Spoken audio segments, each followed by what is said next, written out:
A Study in Scarlet by Sir Arthur Conan Doyle. Chapter 6. Tobias Gregson Shows What He Can Do. The papers next day were full of the Brixton mystery, as they termed it. Each had a long account of the affair, and some had leaders upon it in addition. There was some information in them which was new to me. I still retain in my scrapbook numerous clippings and extracts bearing upon the case. Here is a condensation of a few of them. The Daily Telegraph remarked that in the history of crime there had seldom been a tragedy which presented stranger features. The German name of the victim, the absence of all other motive, and the sinister inscription on the wall all pointed to its perpetration by political refugees and revolutionists. The socialists had many branches in America, and the deceased had no doubt infringed their unwritten laws and been tracked down by them. After alluding airily to the Famengericht, Acotofana, Carbonari, the Marchioness de Brinvilliers, the Darwinian theory, the principles of Malthus, and the Ratcliffe highway murders, the article concluded by admonishing the government and advocating a closer watch over foreigners in England. The Standard commented upon the fact that lawless outrages of the sort usually occurred under a Liberal administration. They arose from the unsettling of the minds of the masses and the consequent weakening of all authority. The deceased was an American gentleman who had been residing for some weeks in the metropolis. He had stayed at the boarding-house of Madame Charpentier in Torquay Terrace, Camberwell.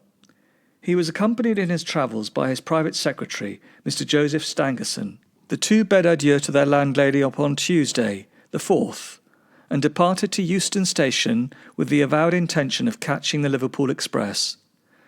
They were afterwards seen together upon the platform.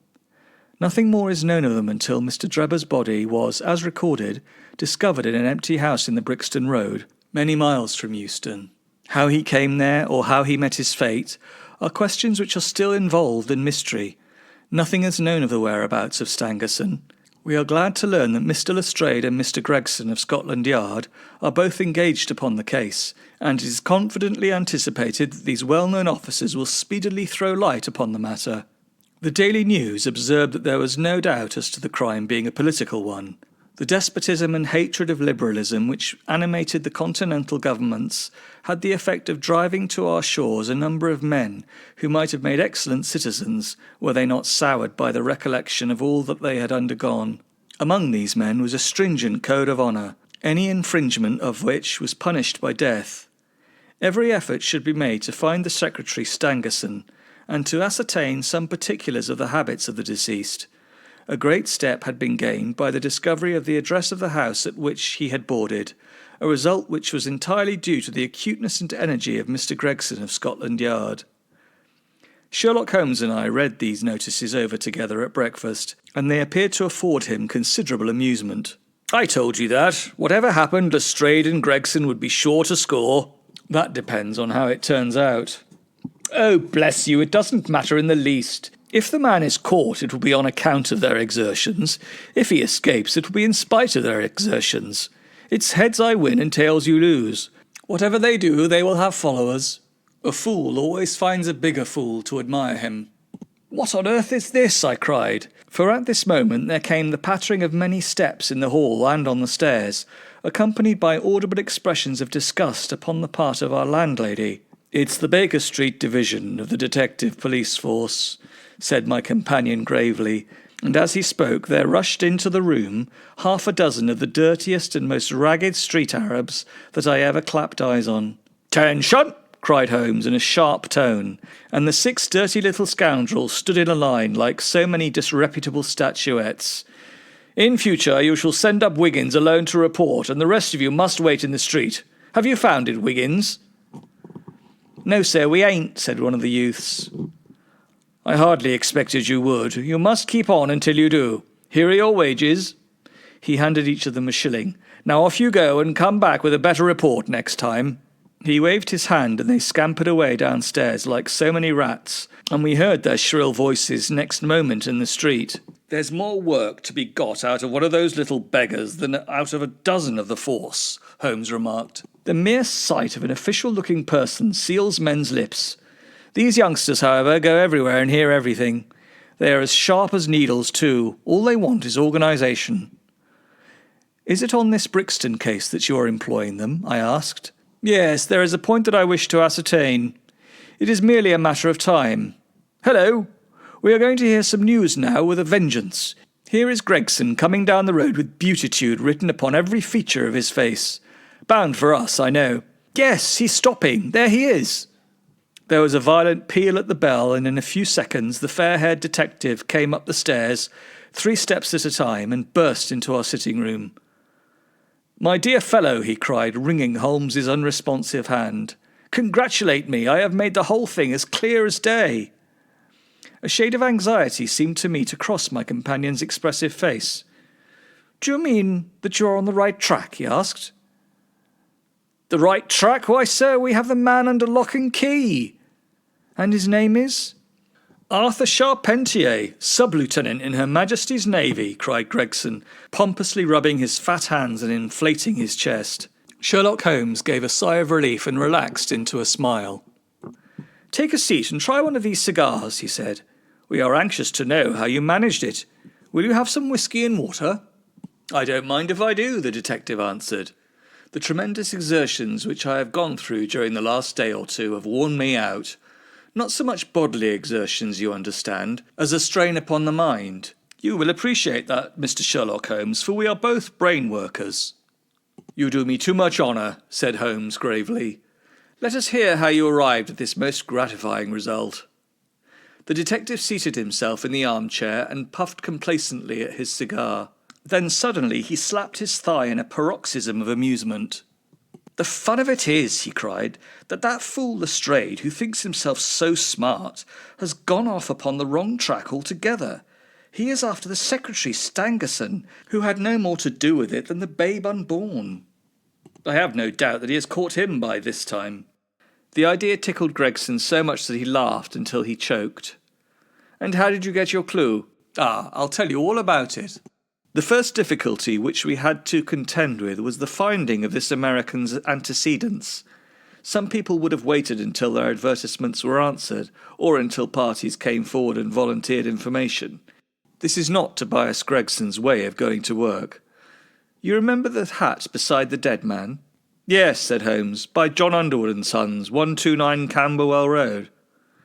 Gregson looked quite crestfallen. I had no idea you'd noticed that, he said. Have you been there? No. Ha! Cried Gregson in a relieved voice. You should never neglect a chance, however small it may seem. To a great mind, nothing is little, remarked Holmes sententiously. Well, I went to Underwood and asked him if he had sold a hat of that size and description. He looked over his books and came upon it at once.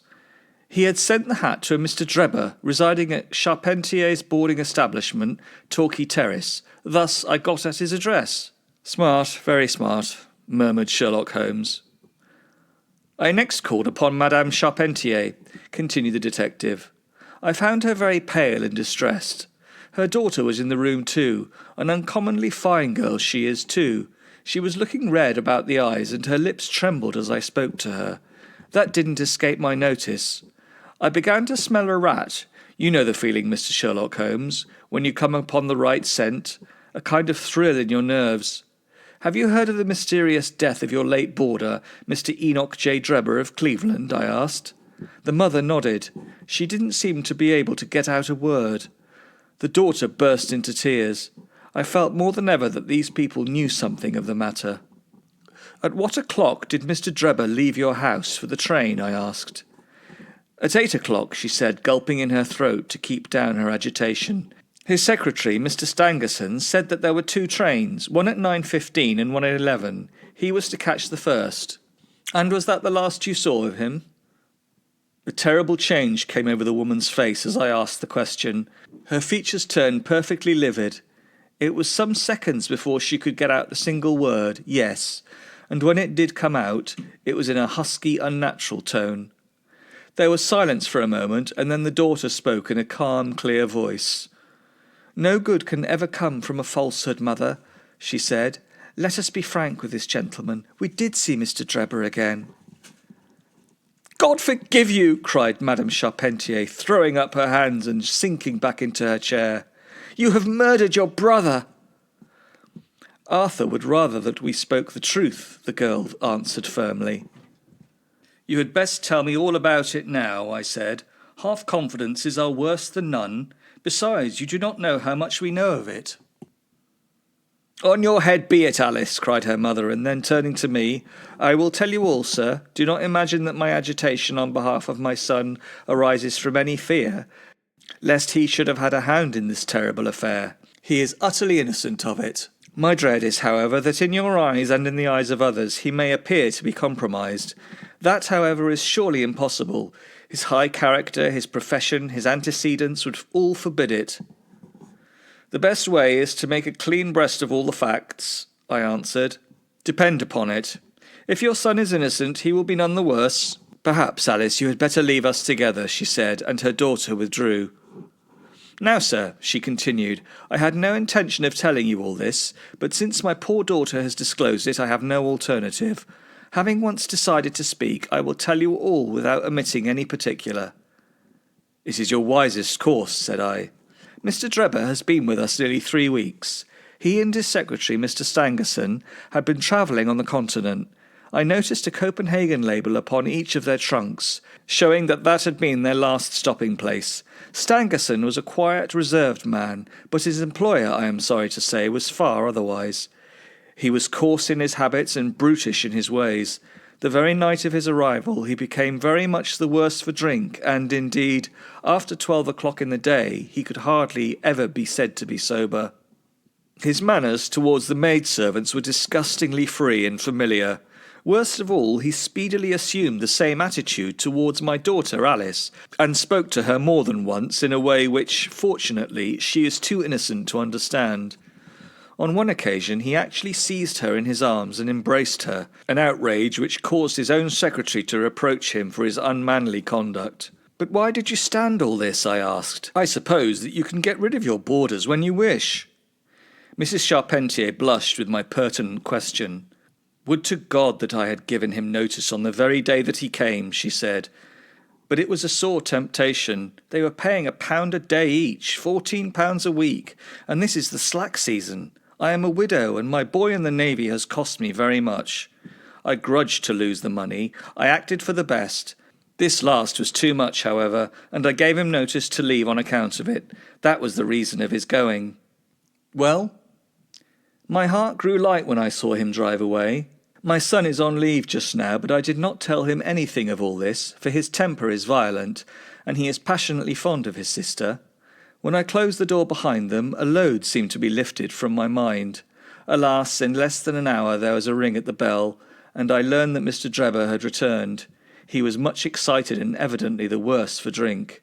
He forced his way into the room, where I was sitting with my daughter, and made some incoherent remark about having missed his train. He then turned to Alice and before my very face proposed to her that she should fly with him. "You are of age," he said. "There is no law to stop you. I have money enough and to spare. Never mind the old girl here, but come along with me now straight away. You shall live like a princess." Poor Alice was so frightened that she shrunk away from him, but he caught her by the wrist and endeavoured to draw her towards the door. I screamed, and at that moment my son Arthur came into the room. What happened then I do not know. I heard oaths and the confused sounds of a scuffle. I was too terrified to raise my head. When I did look up, I saw Arthur standing in the door laughing with a stick in his hand. "I don't think that fine fellow will trouble us again," he said. "I'll just go after him and see what he does with himself." With those words he took his hat and started off down the street. The next morning we heard of Mr. Drebber's mysterious death. This statement came from Mrs. Charpentier's lips with many gasps and pauses. At times she spoke so low that I could hardly catch the words. I made shorthand notes of all that she said, however, so that there should be no possibility of a mistake. "It's quite exciting," said Sherlock Holmes with a yawn. "What happened next?" "When Mrs. Charpentier paused," the detective continued, "I saw that the whole case hung upon one point. Fixing her with my eye in a way which I always found effective with women, I asked her at what hour her son returned. "I do not know," she answered. "Not know?" "No, he has a latchkey, and he let himself in." "After you went to bed?" "Yes." "When did you go to bed?" "About 11." So your son was gone at least 2 hours? Yes. Possibly 4 or 5? Yes. What was he doing during that time? I do not know, she answered, turning white to her very lips. Of course, after that there was nothing more to be done. I found out where Lieutenant Charpentier was, took 2 officers with me, and arrested him. When I touched him on the shoulder and warned him to come quietly with us, he answered us as bold as brass. I suppose you are arresting me for being concerned in the death of that scoundrel Drebber, he said. We had said nothing to him about it, so that his alluding to it had a most suspicious aspect. Very, said Holmes. He still carried the heavy stick which the mother described him as having with him when he followed Drebber. It was a stout oak cudgel. What is your theory, then? Well, my theory is that he followed Drebber as far as the Brixton Road. When there, a fresh altercation arose between them, in the course of which Drebber received a blow from the stick in the pit of the stomach, perhaps, which killed him without leaving any mark. The night was so wet that no one was about, so Charpentier dragged the body of his victim into the empty house. As to the candle and the blood and the writing on the wall and the ring, they may all be so many tricks to throw the police on to the wrong scent. Well done, said Holmes in an encouraging voice. Really, Gregson, you are getting along. We shall make something of you yet. I flatter myself that I have managed it rather neatly, the detective answered proudly. The young man volunteered a statement in which he said that after following Drebber some time, the latter perceived him and took a cab in order to get away from him. On his way home, he met an old shipmate and took a long walk with him.